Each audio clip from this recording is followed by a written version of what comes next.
and thanks for joining us from our studios in Tel Aviv. I'm Natasha Kirchuk here with ILTV's morning briefing from Israel.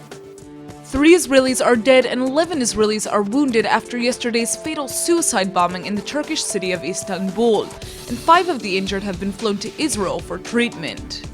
The deadly blast took place along the bustling Istiklal Caddesi pedestrian mall in the center of Istanbul, which is usually filled with shoppers and tourists. At least 4 people were killed in the blast and over 30 were injured, including tourists from Iceland, Germany, Iran, and Dubai. It's not yet clear whether the Israelis were specifically targeted in the bombing, and Turkish officials say the attack was most likely carried out by either the Islamic State or Kurdish radicals. The Israeli victims have been named as 40-year-old Yonatan Suher, 60-year-old Simcha Dimri, and 70-year-old Avraham Goldman. Suher and Goldman were also dual U.S. citizens. Israeli Prime Minister Bibi Netanyahu has issued a travel warning against visiting Turkey. The Israeli government is advising citizens not to travel to the country, and the Foreign Ministry is instructing diplomats to increase manpower at the Israeli consulate in Istanbul. Israel is investigating whether yesterday's suicide bombing in Turkey was specifically targeting Israelis, and the Turkish Prime Minister has sent his condolences to Prime Minister Netanyahu for the Israeli victims of the attack. Meanwhile, IDF medical and rescue teams have landed in Turkey to treat several of the Israelis wounded in the bombing.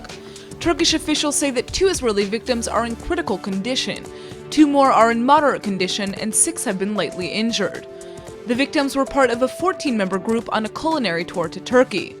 Yesterday's attack represents the 6th major terror bombing in Turkey since last July. The home of a key witness in the Duma terror trial has been torched. The home was badly damaged this morning, but luckily residents only suffered from smoke inhalation. According to police, the attack took place at about 3 a.m., and there's suspicion that it was meant to silence witnesses to the arson murder of a Palestinian family in the village Duma last summer.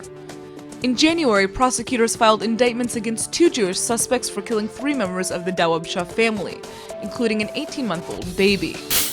Time magazine has corrected an article depicting a Palestinian terrorist as a victim, following heavy criticism from the Israeli government press office.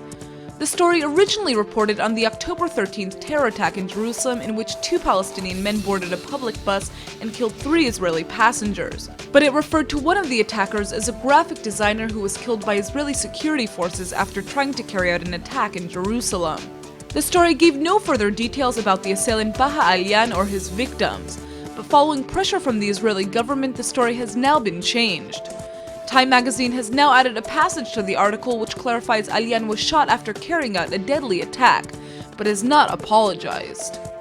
That's all for now. I'm Natasha Kirchuk, and see you later with our main daily broadcast from Israel at 2 p.m. Eastern Time.